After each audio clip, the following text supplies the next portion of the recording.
Hey man, there ain't nothing wrong with being a little vertically challenged. Welcome to the Pre-Snap Podcast with your boys, Dunny, White, and Whitehall! Pre-Snap Podcast!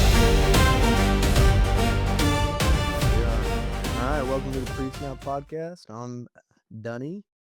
I'm Worm. And I'm Whitehall. All right, so boys, the first topic is the world of college football today. It ain't looking pretty, that's for sure. No, it ain't, Wolf.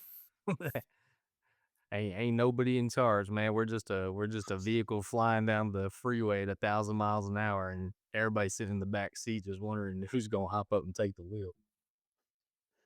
So, Whitehall, what do you think? What do you think the biggest problem is? Honestly, I think it's right now. The biggest problem is obviously I think NIL. There's no regulations. It's literally pay for play. So we've got to start regulating it. When you have this much money coming in, dude, you just there's got to be some sort of regulations, and I know that there are, but they're not being enforced. So I guess if there are regulations, then there needs to be a board, a commission, or something that's actually going to keep these schools accountable and make sure that teams are actually abiding by a set of rules. And again, as a league, there needs to be a set because each school is operating on their own right now, and that's just chaos. Yeah. Are you guys like in favor of contracts coming out of high school? So I feel like if you start getting into the contracts, I mean, it's almost like the NFL, dude. Like, Yeah. because college football is supposed to be amateur, and they're taking that out of it by paying these guys as much as they are, at least. well, here's And here's if my you, go ahead. it's like you have the coaches that are in contracts, right? So, like, I mean, I think it would be okay maybe, but there would definitely have to be some stuff like transferring in and out. You would have to put regulations on that. And of course, all the stuff that is going on now, like the tampering between schools. You have recruits that are have like do not contact tags on them, and there's still people that are reaching out to them. So it's the wild wild west, man. I don't know. I really don't know the Well, answer to it. see, my take on that though, and I know we've discussed this before, but I think that a contract coming out of high school is what college football needs. I think, outside of handling the money, to me, this is a major thing that they could easily fix is, hey, is when you commit to a team, it's a 2-year commitment, so you're there till you're a junior. But that's bringing back the commitment and the player development in college football, which I think has always been great. That's why Nick Saban was amazing. I mean, all these coaches, Kirby Smart, like these guys that actually can develop players, the way that the current setup is, they don't have that ability because guys can just leave whenever they want if they're not getting playing time as a freshman or as a sophomore. So with a 2-year commitment, it's like, hey, you're at that school for 2 years. And then if you want to transfer your junior year, you can. But by that point, you're probably going to be the starter. So do you really just want to bounce to the next school? But I think a contract initially, now maybe each year after that's a 1-year deal, or people can sign a 2-year deal, whatever. I think contracts would actually help college football. What do you think, Duncan? Yeah, I mean, I'd be a fan of the 2-year contract. If not contract, because I'm with Ashley. Like, I don't want to make it too much like the NFL. So if you don't do the contracts and put some regulation in place like they used to have about transferring. Yeah, Yeah. most Like, because definitely. it used to be, you transfer, you'd sit out a year Yep. True.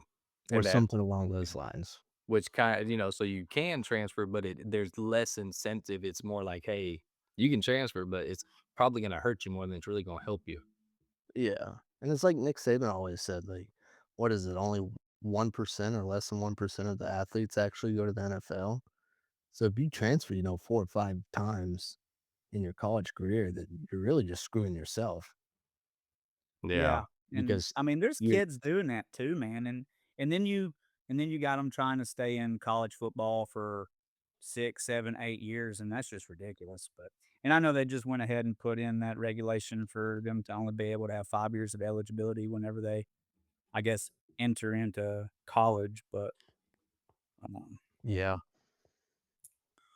I think I Yeah, think you're I think to summarize all that, like I said, if there just needs to be a college football league, I mean, it can be a division of the NCAA, but it needs to operate separately from the rest of the NCAA. It can still fall under the NCAA umbrella, but someone has to be in charge. Someone has to set these rules and regulations and make sure they're being enforced across the board in every school, every conference, everything. so how do Yeah. you guys what do you guys think about the SEC, like, threatening to strip away from the NCAA?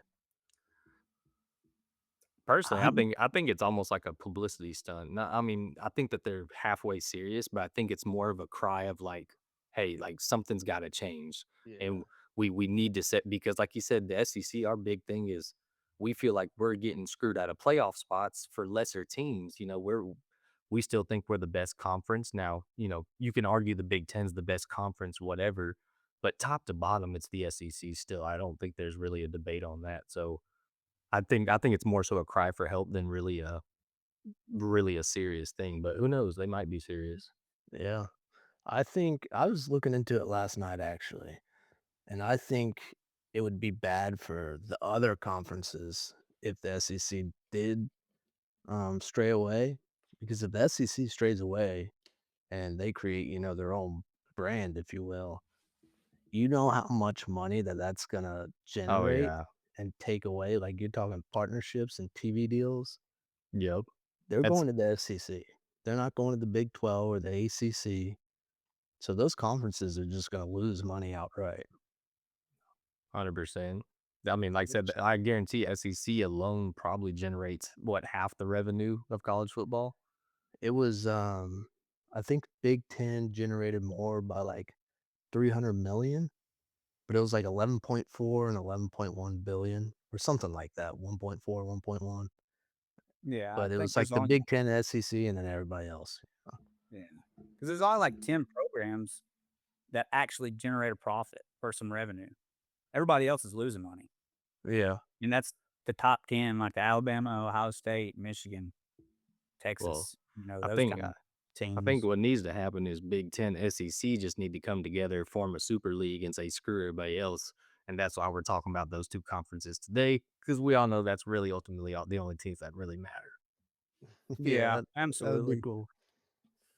Now, I know I've told y'all, but just for the, listeners, what I'm a big fan of, or what my dream would be like the relegation that they do in Europe for soccer.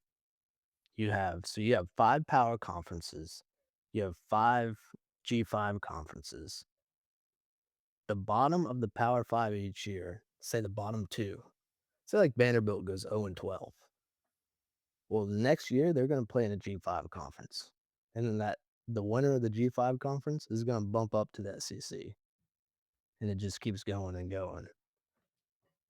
And I think that's a benefit, to everyone really, because we get better ball. We get to watch the best of the best on weekends. We don't have no G5 versus Power 4 matchups, and it gives the, small schools a chance to grow. So we don't have no G5 playing Oregon in the playoffs and getting absolutely stomped. Like, say, Tulane, for example, they have 3 years where they win the G5 conference, they bump up to Power 5. In the next 2 or 3 years, they just stay in the conference. They do well enough to not get sent back down. Like, that gives Tulane a chance to actually grow, and who knows, maybe one day become an absolute powerhouse. Uh, Yeah. Go I ahead, Now, will just Ashley. that ever happen? Probably not, but that would be awesome to see. I ain't gonna lie, man. I don't think that I would like to see that, and the main reason why is because of all the traditions that the SEC, the Big Ten has created. Like, what if, God forbid, one day Alabama got replaced by Tulane? Like, look out, like Alabama fans, like, come on, man, That would be that's terrible crazy. for us. Yeah. Because, like, even man, it don't matter if Alabama and Ohio State fall off the map. Like, there's still gonna be 5-star, 4-star recruits going there. And for like Tulane to try to build up to like even become that would take I think it would take more than 10 years. And would So they even be able to consistently have that kind of success to actually, create that fan base, the money coming in and all the stuff that they need to actually compete with the big dogs, So yeah. I see what you're saying though, and I think it would be cool to see, but like I don't think that it would be the greatest way to go. That's just my opinion. Nah, I agree. I think regardless of who's in G5 or who ain't, they don't need to be in the college football playoffs. That's we all saw that. We did the experiment. We had some fun. There needs to be a G5 playoffs and then the college football playoffs. Like let's just that's what Yeah. needs to happen for sure. Yeah. Like this is obviously an opinion, but like in football, bro, I don't really think there's many Cinderella stories, dude. Because like for Mhm. you to go out there and to actually be a Cinderella story, like that that's almost impossible. Like Yeah. Miami of Ohio, right? If they got into the college football playoff, they would get absolutely obliterated by anybody. Well, And and sorry, to your point though, hmm, it's not, if they yes, could they go in there and have the one of the craziest upset wins in college football history? Yes. mhm, But are they gonna go and win 4 games and become national champions teams? No. Like that's we all know they could get lucky Yeah. once. Hell, maybe they get lucky twice, but they're not making a run and actually winning. It's not happening. yeah, yeah, I agree. Yeah. All right. So I think we can move on. I think we should start with the Big Ten. So we're gonna start with the number 10 team who we think finishes 10th in the Big Ten, and then we're gonna move up all the way to one. Sound you in? Sound good. Let me pull up my notes real quick. I'm gonna go ahead and start it. We got 1, 2, 3, 4, 8, 9. Okay, so I did 12 teams. All right, so my 10th team, I got Minnesota. I got them going 5-4 in the Big Ten, which is what they went last year. It's PJ Fleck's 10th year. They have a QB battle. I don't think it's between Drake Lindsay and Michael Merdinger. Merdinger's a transfer from Liberty. I I don't think Drake Lindsay's played. Darius Taylor's coming back. He either had close to 1,000 yards or over 1,000 yards last season. And fun fact, I'm gonna butcher his name, but Mo Ibrahim, former Minnesota running back, he's a running backs coach for Minnesota now. He holds a career rushing yards record for Minnesota. I thought that was cool. But yeah, Minnesota's my number 10. What do you guys got? I don't have Minnesota in my top 10. Me neither. I saw I'm an not article. surprised. I'm I not saw I surprised. saw an article about how they're supposed to have a really good defense. Then I went and looked at their defense last year, and they were giving up 30, 40 plus points a game. And I'm like, okay, well, I don't know who we're comparing their defense to, but maybe. But anyway, my 10th team, I got Iowa, which I feel like maybe some people think is low. But they actually have the lowest returning production rate out of the Big Ten. They're literally dead last, so they almost have a brand new team. And in Iowa football, don't get me wrong, they had an outstanding defense last year. I'll give them that, but they're just not a team that's gonna really put up points. I mean, they're tough nosed, hard fought.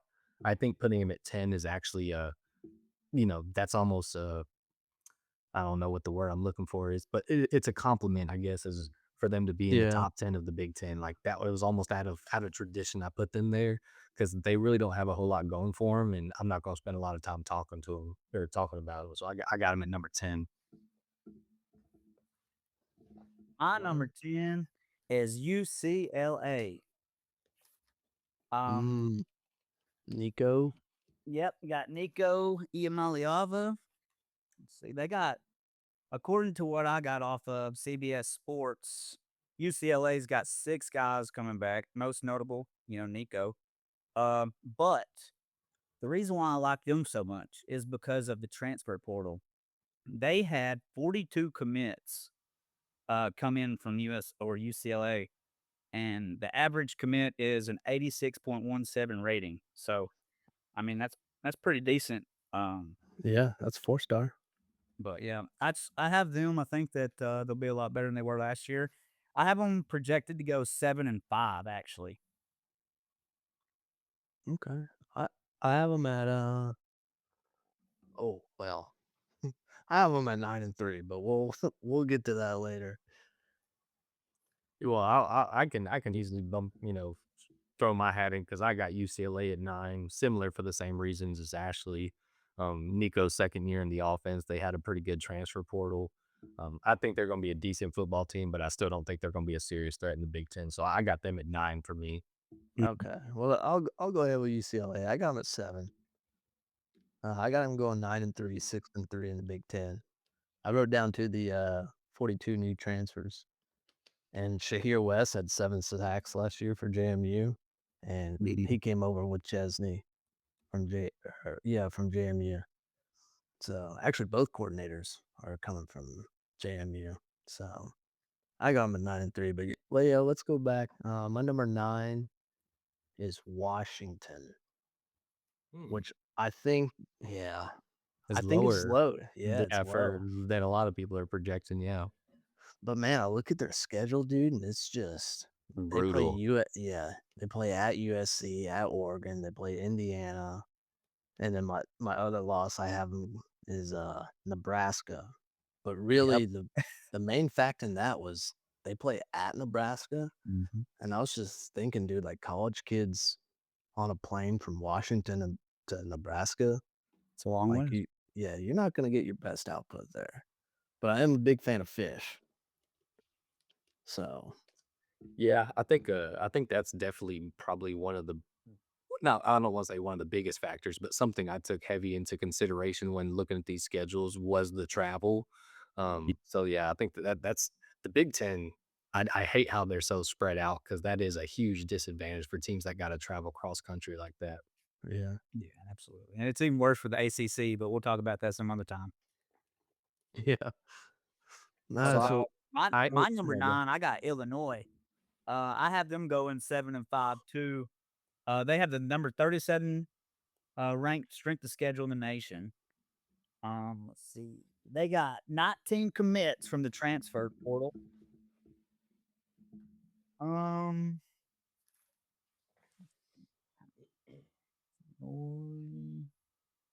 yeah, they got 7 returners. They got 4 on offense, 3 on defense. And I'm not gonna lie, I don't know much about Illinois.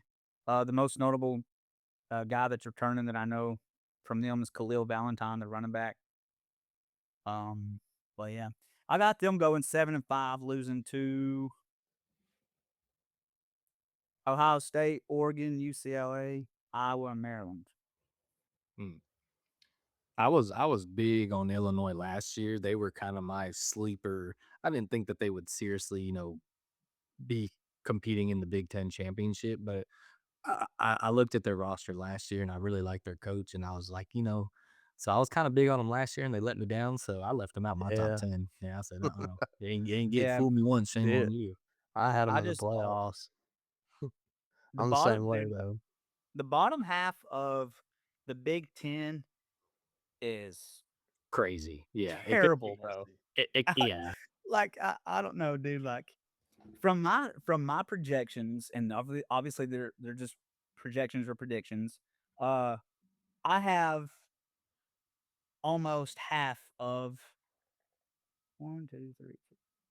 I have 7 teams from the Big Ten going under 500, and I only have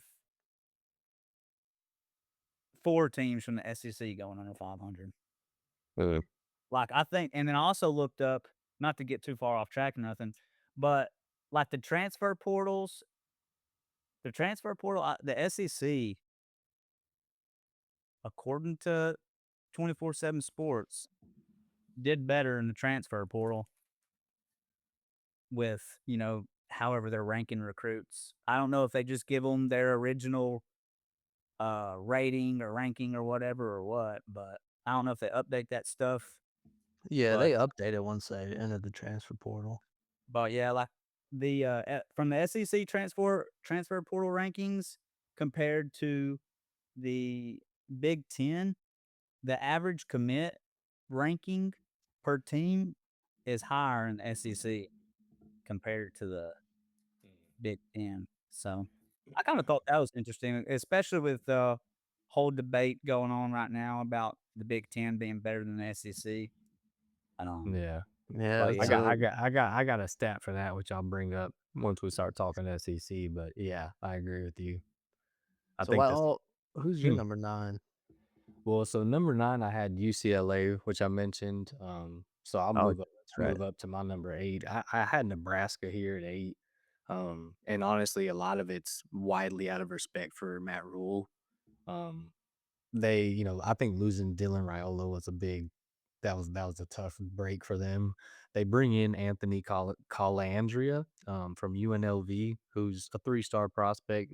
I think he showed some good flashes at UNLV. But yeah, like I said, I just think that Matt Rule is going to have Nebraska playing good football because he's just a good football coach. So, out of respect for him as a coach, I got him at number 8. I too have Nebraska at number 8, and you pretty much said everything that I was gonna say. The only thing I'd add is that the Colandrea, I'm probably butchering his name, but yeah, he was good at UNLV. He won the Mountain West Player of the Year, Mhm. so I expect good things from him. yeah, I'm pretty sure he's a dual threat guy. He's got some He wheels. I is. saw him play against Miami of Ohio. He's pretty good, man. UNLV uh, had some pretty dang good players this past year, to be honest. They had Jake Pope from, not to get off course, but they had Jake Pope from Georgia anyway. Uh, but yeah. My number 8 was Iowa. I actually got Iowa at 8. I have them going 8-4, losing to Michigan, Ohio State, Washington, and Illinois. Um, I just don't think Iowa's offense is going to be able to obviously put up points. And let's see here. I think I had something else on. Let's see. They have 3 offensive and 3 defensive starters coming back. And the Mhm. most notable guy I saw was Kamari Moulton. Uh, and I don't know, man. I know that they're usually in the middle. I would say, yeah, well, I guess not middle. I'd say they're in the what? Probably the upper portion, maybe the top fourth or something like that of the conference. Yeah. Usually, just because they usually have a pretty dang good defense. But yeah, I got them going at number 8. So Quick question for you, Ashley, and I don't mean to call you out. Didn't you have Illinois at 10? Where'd you have Illinois? 9. 9 is so you have Iowa above Illinois, but you have Illinois beating Iowa. Yep, I sure do. Hey, I love it. It That's what I'm talking happened. about, Larry. I love it. I left Iowa out of the top 10. Now I did research on them because I figured they were gonna be in the top 10, but after, looking, like Ashley said, like, nobody's coming back, The lowest return production rate out of all Big 10 schools, yeah. and they're having a QB battle between 2 guys who are probably not very good. Yeah. Better than me, of course, better than all of us, of course, but in terms of the Big 10, But probably just to not very Which good. respond to you, well, I didn't mean to interrupt you. Sorry, sorry. No, yeah, go ahead. Just to show you or tell you what I got here. I got Iowa going 8-4, and I got Illinois going 7-5. So so the uh, tiebreaker don't matter, yeah. yeah, so that's why. But yeah, Alright, so number 7, I got UCLA, and we've already talked about them, so you guys can go ahead. I'll jump in. This was one that I debated for a while. But I actually got Penn State here.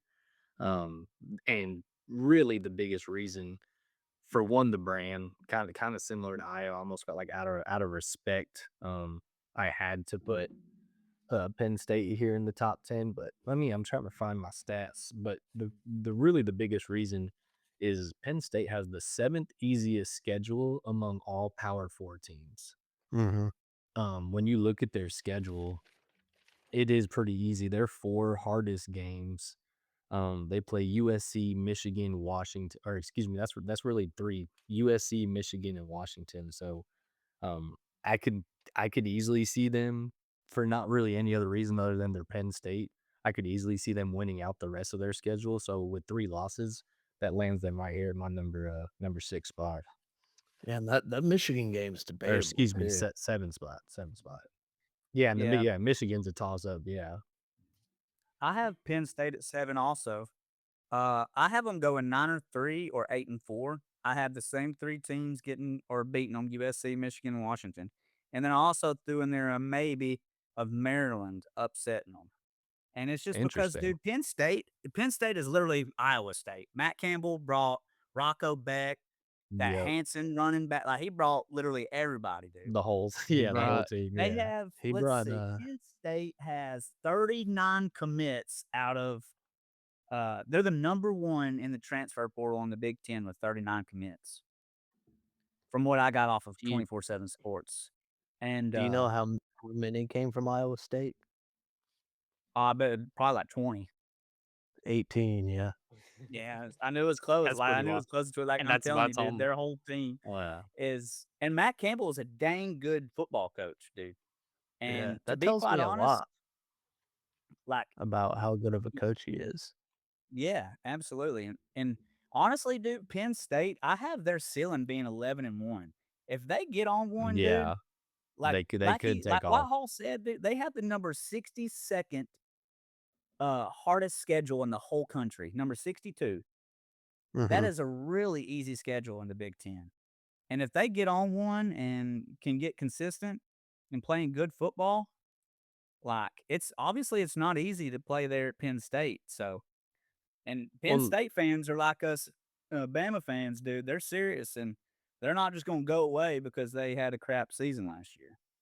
Well, like we were just saying, like they really have 3 games on their schedule. Obviously, they could slip up and lose one of those other ones, but looking at the schedule, they shouldn't lose anything outside those 3 games. So, like you're saying, if they can go 2-1 or even 1-2 in that 3-game stretch, where you're looking at a 1 to 2 loss Penn State team who's probably fighting for a spot into the college football playoffs. So they're a toss Absolutely. up for sure.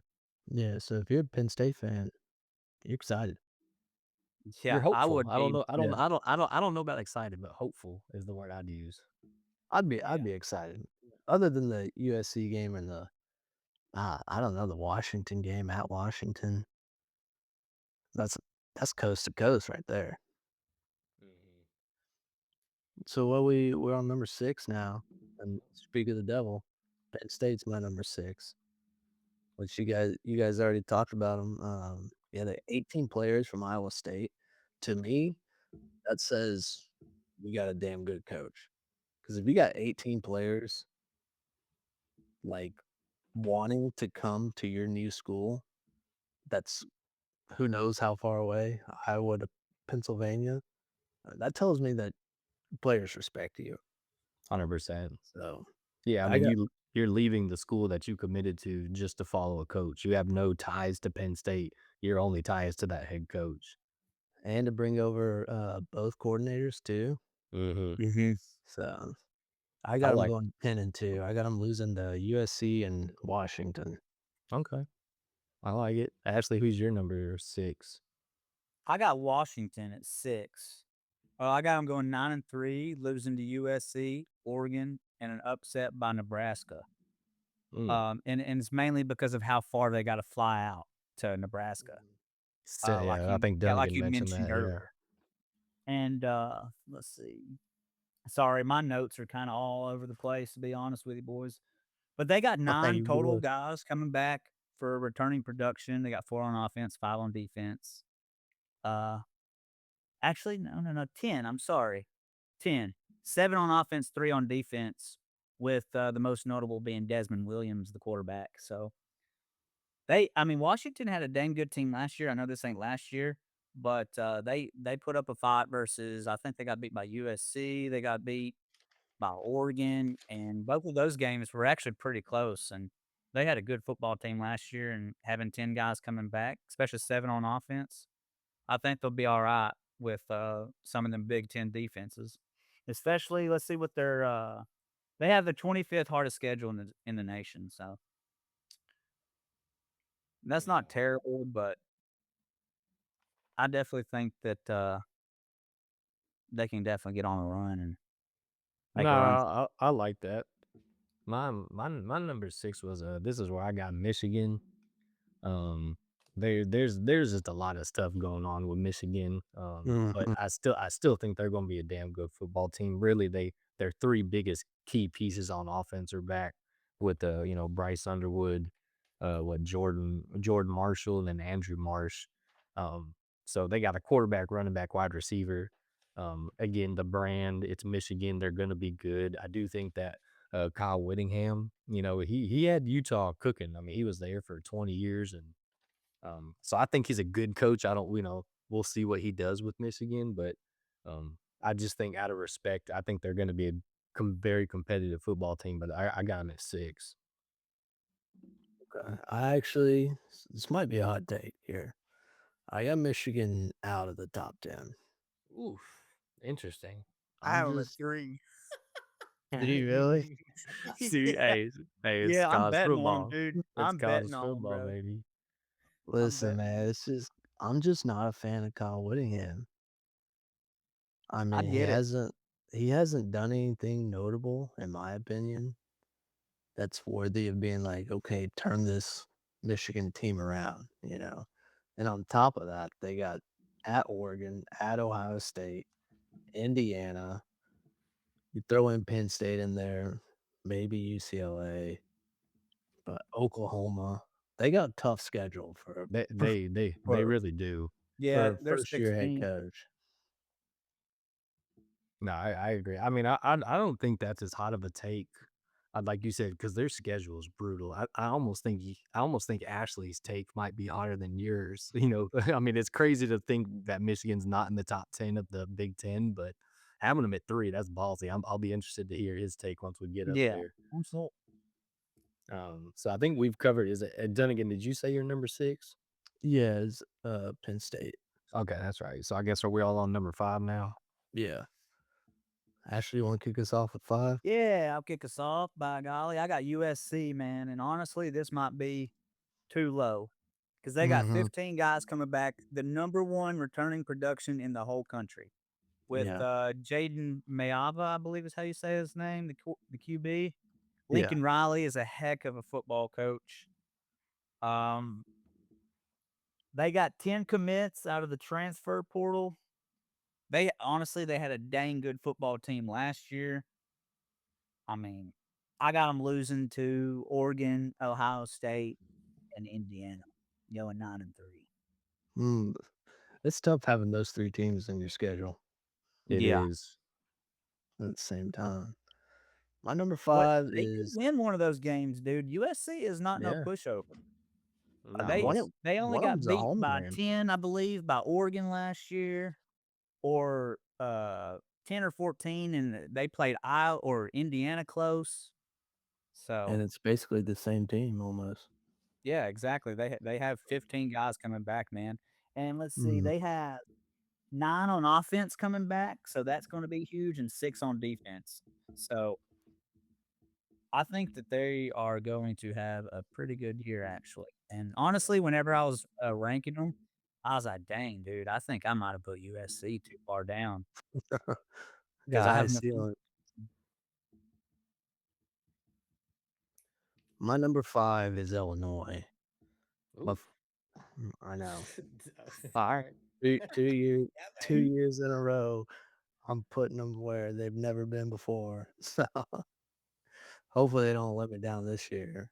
Um, finished 9-4 last year. Now they do have that new defensive coordinator, Bobby Hawk from Montana. So, I'm kinda I guess you could say I'm excited to see what he does going from FCS to Big 10 in 1 year. Um, they got Yeah. they got 3 of their 4 secondary returning. Those guys are pretty good, I've heard. And of course, not being biased here or anything, but they got a great quarterback in Kate Hauser from ECU. Yeah, Of babe. course. Go Pirates, baby.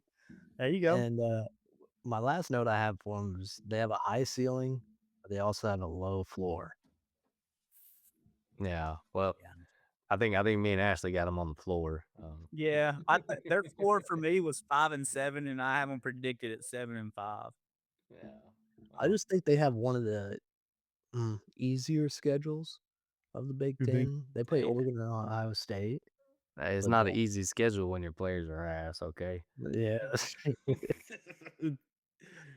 I mean, they got Purdue, Michigan State, Maryland, Iowa, Northwestern. Yeah. Well, hey, I respect the take. I respect it. That's pretty high for Illinois, but I appreciate it. um, so for my number 5, I got this where I got Washington. I'm pretty high on Washington. Um, Not for any real particular reason other than I just thought they played good football last year, you know? Um, Felt like they were kind of on the cusp of something, and I think they're also gonna be on the cusp of something this year. I don't think that they're actually gonna I'm not predicting them into the playoffs or anything like that, but I think they're gonna be similar to what they were last year. I mean, their quarterback's coming back, as Ashley mentioned, Desmond Williams or Damon Williams. He's a little fella too. He's only 5'11", 190, so you know, Mm, that's yeah. I mean, he's a good quarterback, but it just yeah, keep in mind he's a little fella. But their Washington's home record is something to be talked about because in the last 3 years, them at home they're 21-4. yeah. So they just I don't know, they play good football at home and, so really their 3 toughest games, easily their 3 toughest games, and of course, there's a few others in there, but you got USC, Indiana, and Oregon, right? So they go to at USC, they go to Oregon. I'm expecting them to lose both those games, but Indiana comes into town, and that's kinda where I think they could either be serious or they could fall apart. And now this Mm-mm. is this is their second to last game of the year, so, things might already be set in stone at that point one way or the other, but, if they beat Indiana, I mean, they could be a two-loss team because Penn State comes to Washington, Iowa comes to Washington, so I think with their home record and just I think they're a solid team. Are they gonna be great? No, but I got them at number 5. I thought that was the right spot for them. I remember looking at the IU Washington game earlier, and it gave me like Penn State IU vibes from last year. Like I was Mm. like, this is gonna be a good game. Yeah, I think so too. That's one like secretly or kind of sneakily, I guess not secretly, that you wanna make sure, hey, I want to tune into Indiana Washington because I think that it could possibly have playoff implications for either one of those two teams. So Fish must have a thing for short quarterbacks because he went from Fafita to Hey, man, there ain't nothing wrong with being a little vertically challenged. Hey, so that's how he just runs to the ship. just recap, I want to make sure I got Washington done again. He lost his mind at number 5, um, with Illinois, and then Ashley, you had USC at 5, okay? Because Yes, I think sir. this is where I think the Big Ten gets interesting is this top 4. I think this is where it's most heavy. These are where the heavy hitters are, at least for me. Mhm. So yeah, I just wanted to make sure I've got a feel for where y'all are at. So who wants to kick us off the number 4? I'll do it. Might not like it. I got Oregon at number 4. Now Interesting. I got them going. Oddly enough, I got Oregon going 7-2, and then my last 3 teams, I got them all going 8-1.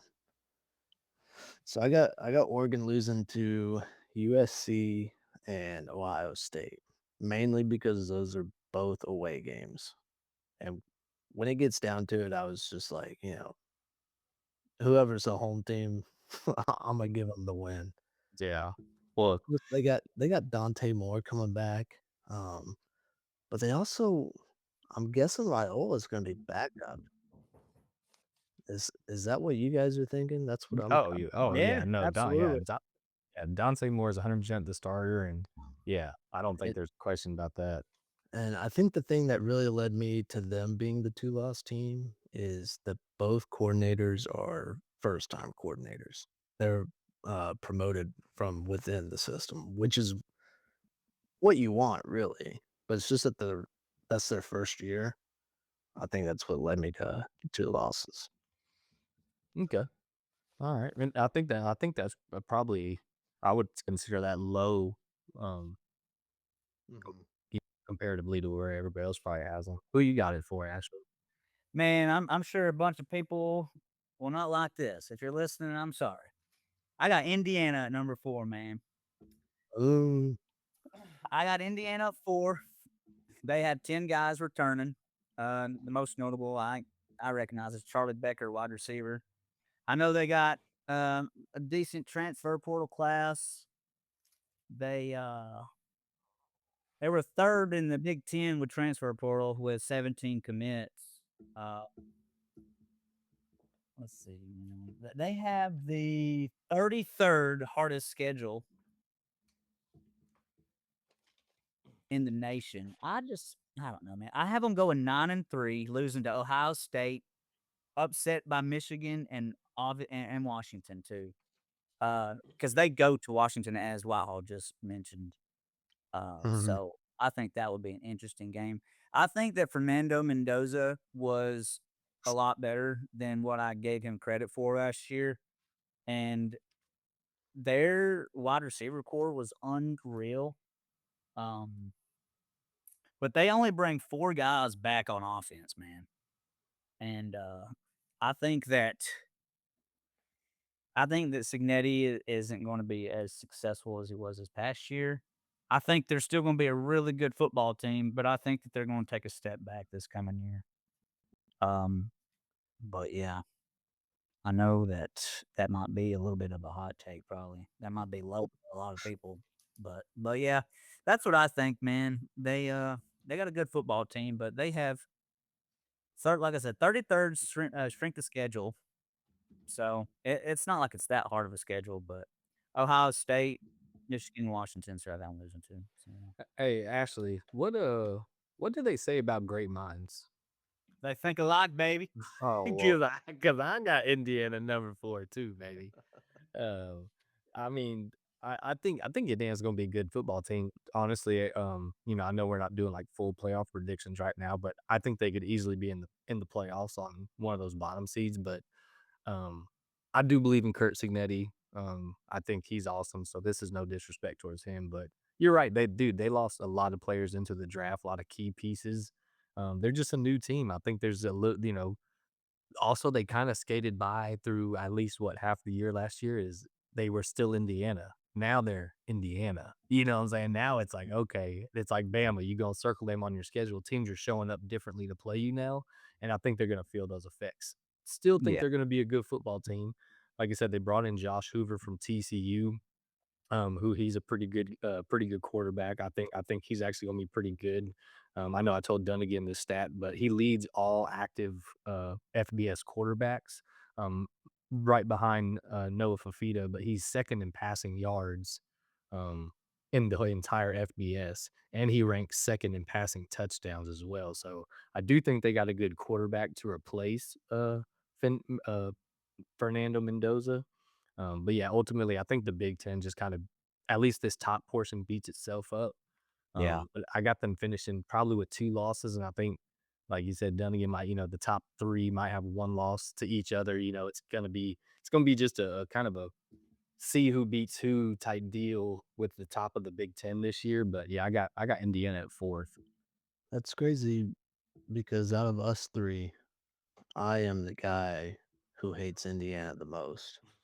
Like, I don't even think you guys hate Indiana, and Oh, I do. I didn't until they won the national championship, and then all these guys that I grew up with are all of a sudden Indiana fans. Well, yeah, you are obviously lived in Indiana. Me and Ashley obviously hate them because they beat Bama, but you Yeah. have you have a little bit more of a personal feeling Mm. towards them Yeah, because yeah. and like Ashley said he didn't, or Mendoza was better than he gave him credit for, and I will say that I didn't give Indiana any credit until they kicked the shit out of us. I was like, "Oh, well, that's I one of I the guess they're most pretty good." disciplined football teams I've ever seen. Yeah, No, for sure, 100%, 100%. for sure. And that's kind of why, it was tough to put Indiana at 4 because of Kurt Signetti. You know what I Yeah. mean? Mhm. Like, I do think I'm like this might be blasphemous to say, and I'm not trying to get way too ahead of myself, but he is Nick Saban-esque. I'm not saying he is the new Nick Saban, but the way he coaches, like you said, the disciplined football team, that's why I could easily see Indiana being right back in the national championship. I could, but I just don't think it's going to happen. I think they're going to have a little bit of a national championship hangover. Like I said, bunch of new guys. It'll take Signetti maybe another year or two to get back to a natty. But Yeah. Well, Nice. that's crazy. Go ahead. I was just gonna say, man, like, obviously, I'm not a high school football recruit. I'm not in college football right now. I'm not in the transfer portal. But it kinda just blows my mind to see Indiana doing pretty well in the recruiting aspect and in the transfer portal aspect. Just because, like, man, they had a really good team. I mean, I guess it was 2 years in a row they had a really good team, but last year is the best team that Indiana's ever had ever. And Mhm. I feel like that it's almost gonna be like kids are gonna start coming in, they're gonna wear the Indiana jersey, and they're gonna be thinking that they're the ones that won the national championships, and, like, they can just show up, you know? 'Cause, like, dude, they have not a whole new team, but they have a lot of new guys, and the coaches can't go out there and play for them, man. Like, that Hoover kid, yeah, he's good from TCU. Is he gonna be able to come into the Big 10 and play with the big dogs, though? Who mm, knows? He fair gets those point. interceptions now. So I guess so. Me and Ashley have the same number 4. Who did you do your number 4 yet, Dunnigan? Yeah, at Oregon. Oregon. Okay, so I guess where Mhm. everybody moves. So, Dunnigan, you want to do your number 3 since I'm sure me and Ashley. Well, actually, me and Ashley are gonna differ at number 3. Who you got at 3, Dunnigan? My 3 is Ohio State. Interesting. They Dunnigan got coming a out swinging. new LA, new 2 spots ahead of Illinois. new offensive Yeah, no kidding. coordinator. New offensive coordinator, right? Over 51 new faces. Now, granted, yeah, they have, I'm gonna say, was that Sam and 51 Smith. 5 stars? Is that? Yeah, for real could be. They grabbed, Russaw from Alabama, Cam And James Smith. Calhoun from Alabama. Yeah, and Smith. And, Little Jr. from Florida State. Ashley, Yeah. do you know if he played for Bama? Yeah, so he didn't play, like he didn't get playing time, but he, Oh, was at Bama for his freshman year, transferred to Florida State, and then now he's at mm. Ohio State. I was talking to Whitehall last night, and I was like, "Dude, I'm pretty sure he was at Bama at some point," but I Yeah, knew he yeah. went to Florida State. Yeah, he started at Bama, and honestly, whenever, we were playing last year, I knew that he was out there, like, he was starting safety. I don't know if he was free or strong, but dude, he was out there playing hard, lighting people up, giving a lot more effort than Alabama was, and, uh, it was honestly, it was as crappy as it sounds because Alabama lost, it was fun to watch him play because I like the way that he plays football. He's coming Yeah. downhill, hitting people hard, and that's man, I love hard-nosed football like that. I don't want to. Now, we'll say, I put Ohio State at 3, but they're 8-1 in the Big 10. Remember, my top 3 are all 8-1. It was just the tiebreaker that decided them at 3. So, So yeah, I did they got Ohio only State at 3, but they're did still they 10 and only 1. who's their 2 losses? They lost to Texas and USC. I'm Okay. losing to USC mostly because it's at USC. I think that's fair, and like I said, it does seem crazy. I mean, not crazy to think Ohio State finishes 3, but like I was saying, it's really gonna be a who beats who in the Big Ten this year because really these top 4 teams all kind of play each other. So however these matchups shake out, like I think a lot of the Big Ten will be decided by tiebreakers for sure. Mhm. We Ashley, we what do you got got? Ole Yes, Miss, you I Go got blue. Michigan, man. Oh, I just think let's hear I it. think Let's Bryce hear it. Underwood is gonna have a heck of a year. They run the ball well. They have a good defense. Let's see. They have 10 total guys coming back, 7 on offense, 3 on defense. So I might have just misspoke there. But they do have Bryce Underwood coming back. I do think he will do better. I mean, they had a good football team last year, dude. They they weren't terrible. Um, I can't remember their record last year, but I do remember that they had a pretty decent football I team. think I think they lost 4 games last year. Is Yeah, I that think they right? went Yeah, 8 and 4. which isn't 3 or something. terrible, but it isn't It's really not Michigan standard, according to the fans, of course. But uh, but yeah, and then they only had 17 commits in the transfer portal, and they have, you know what, they have all this stuff going on with the coaches and all that, but they hired from within, I believe. Uh, so I think that I mean, I just think that Michigan's gonna have a good season, man. No, no, I mean, like I said, I had Michigan at 6, but I do think the top 5 or 6 are all gonna be pretty, we're talking like we're talking 1 game difference in those Yeah. spots. So yeah, So I don't hate it. so out of all this, Michigan's by far our biggest disagreement. Yeah, because you Well, don't have them in at all. I got it yeah. at 6, and he has them at 3. So yeah, well, I don't Who know. knows, dude? Who knows? You went way out left field with Illinois, but we'll leave them on Pete. Yeah. I got USC at 3. This feels like the perfect spot for them. They were actually don't quote me on this. I need to pull up my stats. Were they 9-0 last year at home? Or not? They didn't play 9 games. What were they? Y'all know off the top of your They're head? they're 9-4 last year. Yeah. I Okay. don't know what their home record was. So they Oh, actually they were 9-0 at home last year. yeah. Oh, so they went 0-4 on the road, So huh? the only and that fourth one, that was a bowl game, the Alamo Bowl. So really, I'd say they were 9-3. Yeah. Um, but yeah, so the fact that they have a lot of their tough opponents at home. So they have Oregon and Washington at home, and they have Ohio State at home. Their only tough road games, I threw Penn State in there, but they go to at Penn State, which who knows what that'll be, and then they do go to at Indiana. Um, but I mean, shoot, if they can go really, I mean, if they can go 2-1 in those 3 home games against Oregon, Washington, and Ohio State, then I think they beat Washington at home. I think they beat Indiana on the road. So they just have to split 1 game with Oregon, Ohio State. Um, and they might lose to both of them. They might lose to one. Who knows? I think there could be a 3-way tie with those 3, kind of giving away my future picks. But yeah, I got Oregon, Ohio State, and USC all up there. But I got USC coming in 3rd. I And like it. to Ashley's point too, like we I'm big on continuity, and USC has the most returning. Oh, actually, but I think they have the most returning starters coming Yep. back. So Yeah. that's huge. Their entire offensive line is back. That's Yeah. huge to Yeah. have continuity on the O line. They did bring in some big some new guys. They got their running backs coming back. King Miller, Jakeem Stewart. He's a defensive back or defensive edge, and he's a 5-star coming into his 2nd year. So I think he's going to be a lot better. Really, their big issue I think last year was defense, and I think that's going to be addressed. I could be wrong. I don't know. Again, my notes are all over the place. I think they brought in a new defensive coordinator. Yeah, Gary Patterson. Yeah, and so so they did address that.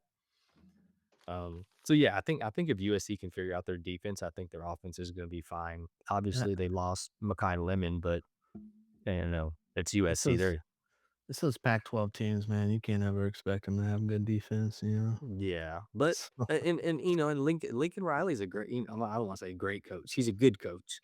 yeah. He's been there for going on his 5th season now, I think. Yeah, it's been there a Um, while now. yeah, We have so I think this is the year he puts it together, and they don't make the Big Ten championship in my opinion, but I do think that they're in the playoffs. I like it. I'll do too. I like USC at 3, man. I like that a lot. So so now we're getting into the Big Ten championship. Yep. Ashley, you want to kick us off? Yeah, man. I'll start us off. So at number 2, I have Oregon. I have them going 11-1, losing to Ohio State. Um, let's see. Obviously, they bring back Dante Moore. Well, they had 8 offensive guys coming back, 6 defensive guys coming back. I mean, that's 14 total there. I think that they're gonna be pretty daggone good. That Ohio State game though, I was just thinking about, man. We all know Matt Patricia as their defensive coordinator there at Ohio State. And not to get too far ahead of myself, but Ohio State is bringing. let's- Ohio State is bringing three defensive guys back, three defensive starters, and that kind of made me a little skeptical, just because Matt Patricia seems to run a decently complex defense. Mhm. And for you to teach a whole bunch of new guys and for them to be on the same page, because they lost a lot of guys, like Dagum, oh my goodness gracious, safety, what was it? Caleb Downs. Like, he's one of the best safeties college has ever seen, and he was running things there, and was just, man, their defense was unreal last year. So, but yeah, no, I got Oregon at two. Ohio State at one. So Do you So you that's think think what. who you think's winning the championship? Ohio Yeah. State? Uh, I I would take. I think Oregon's gonna win it, man. To be honest with you. Oregon Big Uh, 10? yeah, I think Oregon's going to take it this year. I think that Ohio State, like I just said, man, they only have three defensive starters coming back, and it's going to be tough to put eight new faces out there and stop an Oregon that has what, eight guys coming back on offense. I just said, or Mhm. nine. So yeah, and for Ohio State, I have them at 11-1. I have Oregon and Ohio State at 11-1. I have Ohio State losing to Texas because it was only 14-7 last year, and Texas played one of the worst games that I've seen Texas play since I've been watching football, really. But then again, I will say Texas last year went on a run that I ain't never seen the Texas football team go, and I'm talking about a bad run. I ain't never seen. Hey, They played terrible, man. They looked like the we'll Buccaneers we'll Bears. we'll But we'll anyway, we'll get to Texas. I promise oh you yeah, that. y'all go for it. I'm Mitch Dunnigan. I'm itching for that one. Well, let me. I'm gonna jump in just because me and Ashley, great minds think alike, baby. It's Oregon, Ohio State. That's what it's gonna come down to. I'm exactly like you. I have Oregon at 2, Ohio State at 1, mainly because Oregon has to go play Ohio State at home. Mhm. So I think that's ultimately the tiebreaker right there between 1 and 2. Um, so yeah, I mean, Oregon has 200 games. So, all their starters combined, they have 200 games experience coming back on their roster. They have 65% of their offense, 66% of their defense coming back. So I value continuity. I love that Dante Moore came back. I think that says a lot about him. He kind of knew he was projected to be a top, draft pick last year, but I think he knew he needed another season. He had more to learn, and I think he wanted to come back and play for Oregon another year. So I think that says a lot. Um, I'm not as high on him as probably some of these NFL scouts. I think he definitely had some struggles last year, but I think he kind of worked some of that out this season. And their defense was actually points per game. They were 11th last year. And then total offense, or yeah, points per game, excuse me. I think their offense was 11th. Yeah, total offense was 12th. Their total defense was 4th. Their pass defense, they were 2nd. And then rushing defense, they were 3rd. So they actually had a really good defense.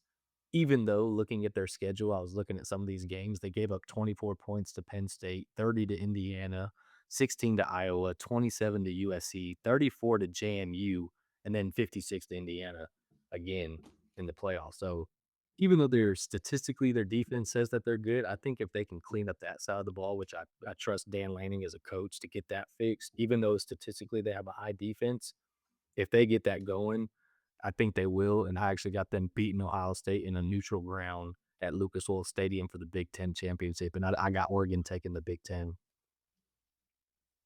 I'd be down for that. Now, I don't know how much of a neutral ground that'd be. I mean, No kidding. hey, it's as long as they're not. I mean, I think they sell the tickets 50-50, right? So, Do you they? know, I don't yeah. know. That'd be It's like smart. a. I don't. I have no idea, but I do know that that's probably like a 3 or maybe like a 4 or 5 hour drive. I'm not too Yeah. sure. Maybe like a 4 or 5 hour drive to Lucas Oil Stadium in Indianapolis from Columbus. Yeah, but I tell you what, it's a hell of a lot better than playing at the Horseshoe, that's for sure. Yeah. Oh Yeah. yeah. Alright, so my Big Ten championship. Neither of the two teams that you guys mentioned. Northwestern and Rutgers. No You doubt. damn right, baby. So it's USC, then Indiana. Now, I will say, if they sell the tickets 50-50, like you said, give me USC. If they don't, give me Indiana. As much as I hate to say that. Now, I'm big on USC. How you say his name? Mayava? Yeah, Jaden Mayava. Yeah, Mayava. He had the second QBR last year, and he was 10th in passing, and he's coming back. I'm counting heavy on that dude. Like you guys said earlier, 15 starters coming back. That's the most in FBS. Now, I will say I'm not really big on the Gary Patterson hire. I think he's a great coach, but it's kind of like, is he out of his prime? Because like players, I think coaches have primes. Mhm. I think he might be out of his prime, but we'll see. But yeah, I got USC and Indiana. I mean, Indiana, I'm not big on Hoover. I guess we'll see. Maybe he'll prove us wrong. I mean, Mendoza proved us all wrong. Just the 13 interceptions last year. Just, I don't know. And 13 in the Big 12. If it was 13 in the Big 10 or the SEC, okay. But 13 in the Big 12 kind of worries me a little bit. Now, one thing I will say, I talked to Whitehall about this the other night. Signetti's coordinators have been with him, with the exception of the year 2016, for one coordinator. They've been with him ever since. They were with him at IUP. They were with him at Elon. They were with him at JMU, and now they're with him at IU. And I think that is huge. That could be the secret to his success, honestly, or one of the key factors.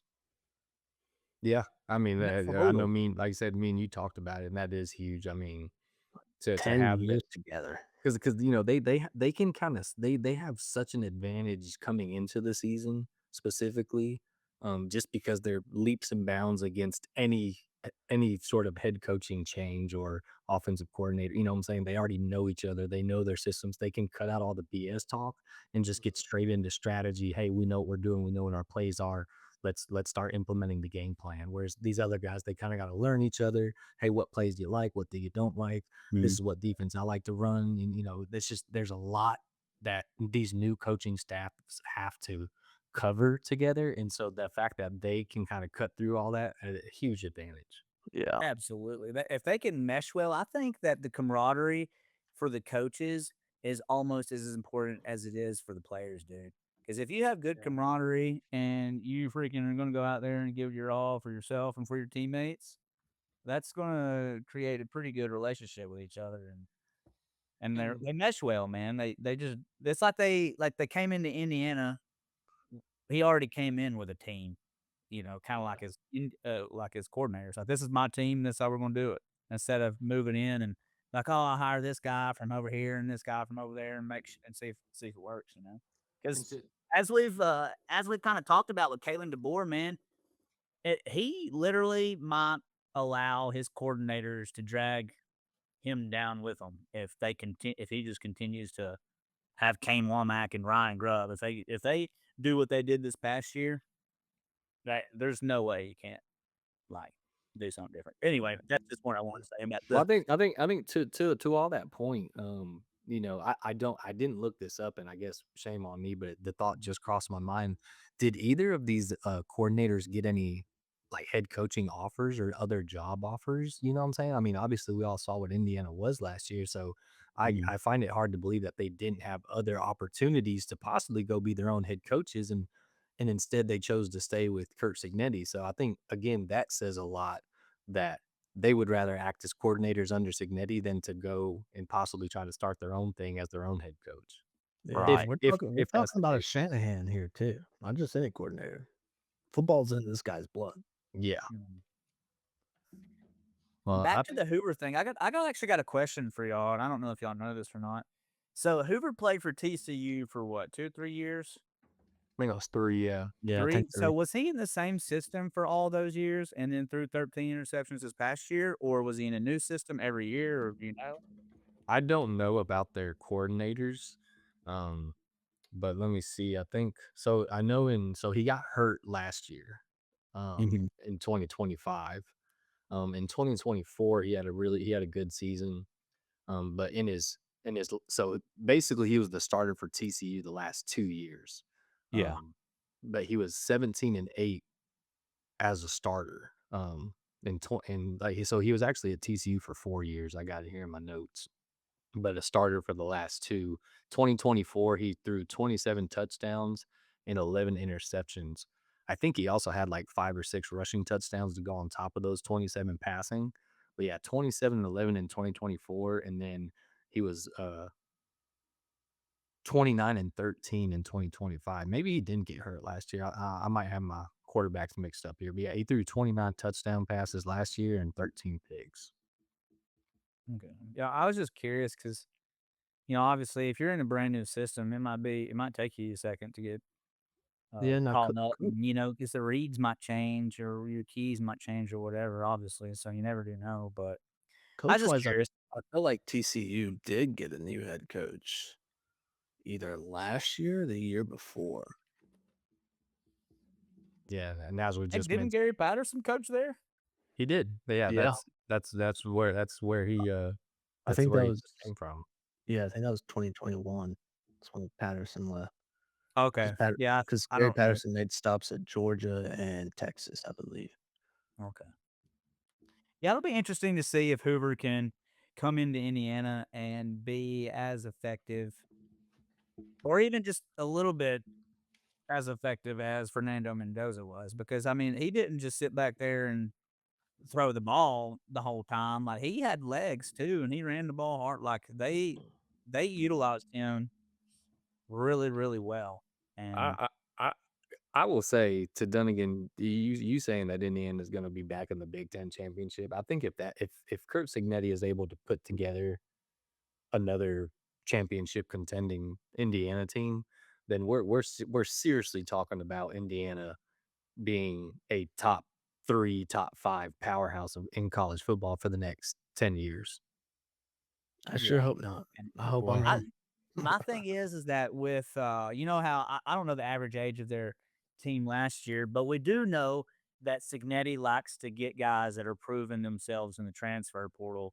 And if the NCAA is gonna implement this rule to where you only get 5 years and at 25 you're done, dude, like I the whole IU could be in trouble. aspect of transfer portal and recruiting might change again, to be honest. mhm. Well, we've been on the Big Ten for going on an hour now. I was gonna see, do y'all just want to run back through your list? We can go 1 to 10 or 10 to 1, however y'all want to do it. But that way, we can all kind of get a recap on where we had everybody. Yeah, Yeah. absolutely. Go ahead, Ashley. Alright, I start at 10, so I got UCLA going 7-5, 9, I got Illinois, they're also going 7-5. I got Iowa at 8, going 8-4, Penn State at 7, going 9-3 or 8-4, a little iffy on that one. I got Washington at 6, going 9-3, USC at 5, going 9-3, Indiana and 4, going 9-3. A lot of 9-3s here. 3, I got Michigan at 9-3, Oregon at 11-1 at 2, and Ohio State 11-1. All right, Well, Oregon winning it all. I respect it. I'll follow Ashley just because mine and his is pretty similar. I got Iowa at 10. I didn't do wins losses, but I got Iowa at 10, UCLA at 9, Nebraska at 8, Penn State at 7, Michigan at 6, Washington at 5, Indiana at 4, USC 3, Oregon 2, Ohio State 1, and yeah, I got Oregon taking it all. All right. I got Minnesota at 10, going 5-4 in the Big Ten. Washington at 9, going 8-4, also 5-4 in the Big Ten. Nebraska at 8, going 5-4 in the Big Ten. UCLA 6-3 at 7. Penn State at 6, going 7-2. Illinois at 5, going 7-2. Oregon at 4, going 7-2. Ohio State at 3, going 8-1. And then I have USC and Indiana in the Big Ten championship. And give me the Trojans. Okay. Please give me the Trojans. He's a Trojan, man. That's I'm a right. Trojan man.